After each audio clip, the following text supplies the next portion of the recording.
Tinulungan ang kinabagsakan ng isang drug suspect matapos mahulog sa pain ng mga operatiba sa bypass operation na isinagawa ng pinagsanib puwersang mga tauhan ng Pasig City Police Station Drug Enforcement Unit at Pasig City Anti-Drug Abuse Office o PICA daw. Ang suspect ay kinilalang si alias Nader, 25 anyos, residente ng Barangay Pinagbuhatan, Pasig City. Nahuli ang suspect sa kabaan ng Kenneth Road, Barangay Pinagbuhatan, Pasig City.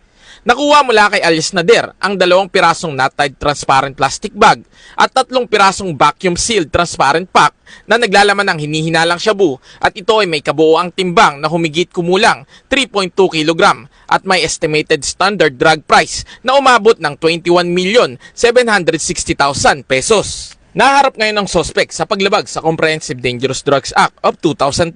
Matapos basahan ng kanyang karapatan, itong suspect ay pansamantala itong nakapiit sa custodial facility ng Pasig City Police Station para sa kaukulang disposisyon.